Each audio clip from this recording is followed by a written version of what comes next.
Now, I'm not a professional photographer, but I've made $35,000 selling my photos online. In this video, I'm going to go through exactly how I did it. Which sites I've tried, which ones worked, which ones didn't, as well as which ones I think are going to be the best sites in the coming year. Let's get started.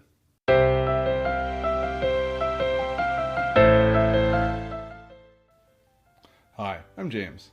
I make a living as a software developer, but I love travel and landscape photography. And for the past 7 years, I've been selling my photos online.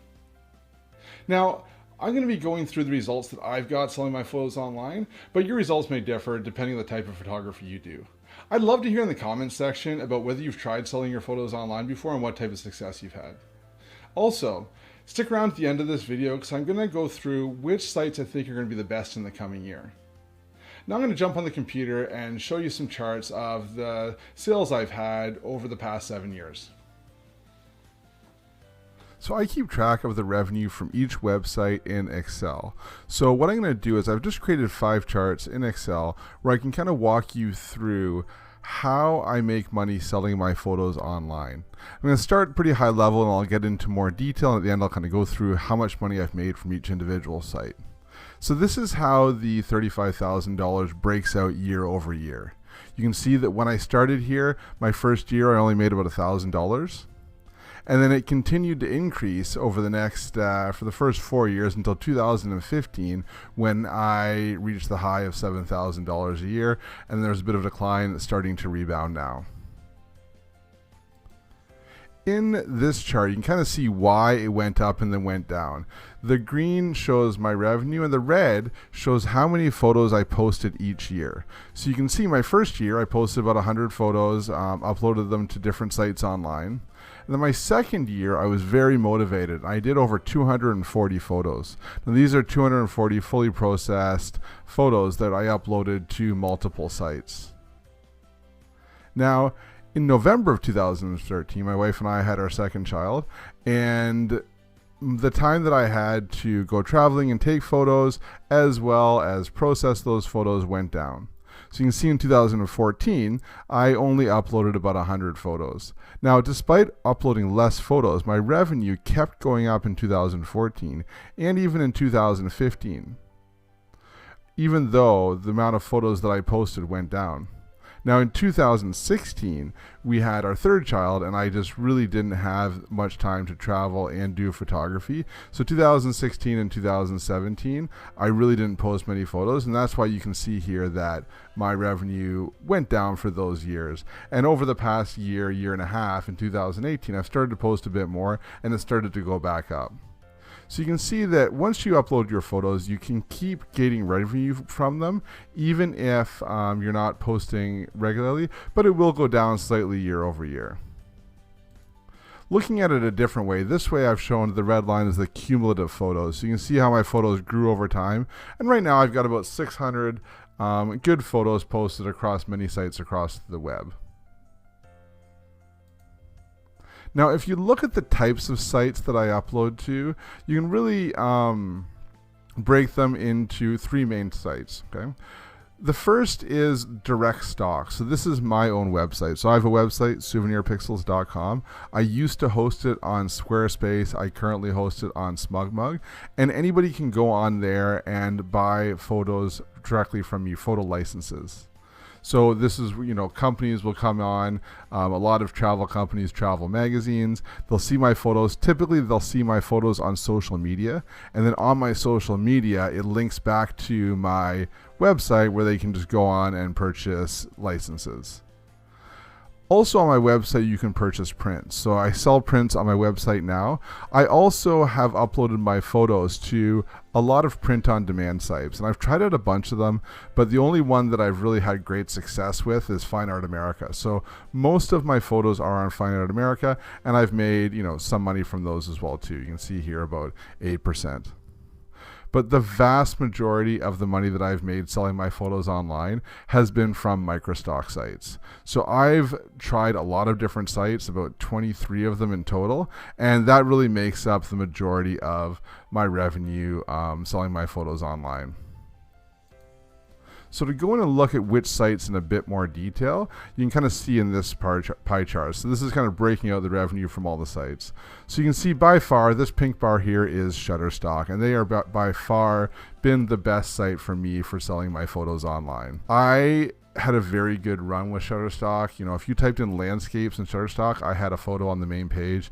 If you typed in Canada, I had multiple photos on the first page. So I did really well year over year and month over month on Shutterstock. Now, over the past 6 months, the search algorithm has seemed to change a little bit, and my sales have gone down a little bit. But I had a pretty good run where about 3 years I was doing very well with them. The second one here is 500px. Now, 500px was a photo sharing community before they started selling as stock. And I was involved in the community before it was selling as stock. So I had a lot of photos that were highly ranked. And when they started selling photos for stock as well too, I made quite a bit of money when they first started out.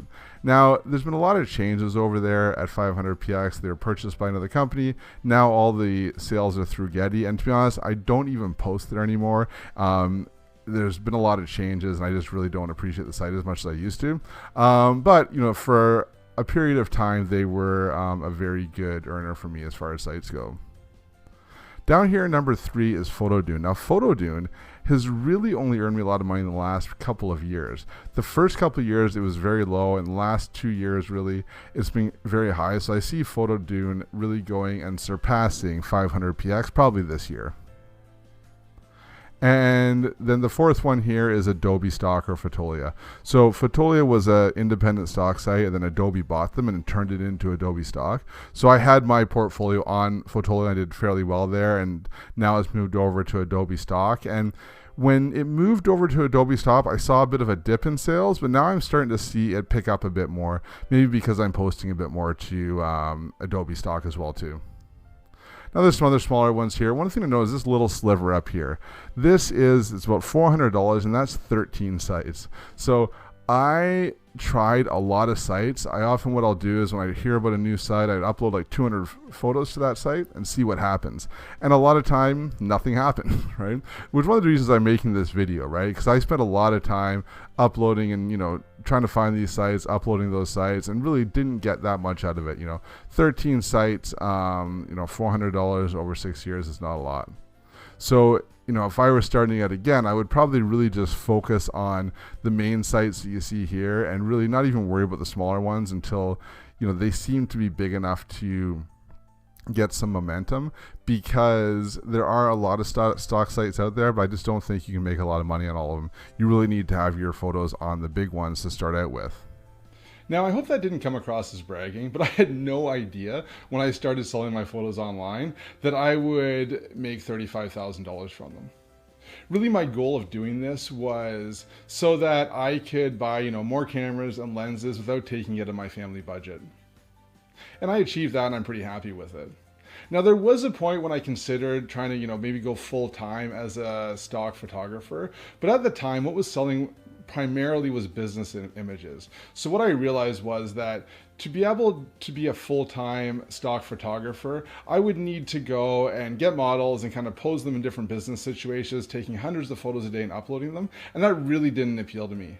If you take a look at my portfolio, and I'll link to them, put some links down in the description, I really like taking travel and landscape photography. And I think what I realized was it would be very difficult to make a full-time salary and support my family on stock photography if I was only going to do travel and landscape. The other thing is that I enjoy my day job. I enjoy software development. I enjoy working with my clients. So I kind of feel like even if I did photography as a full-time job, I would probably just become like a software developer would become my hobby, and I still code in my part-time.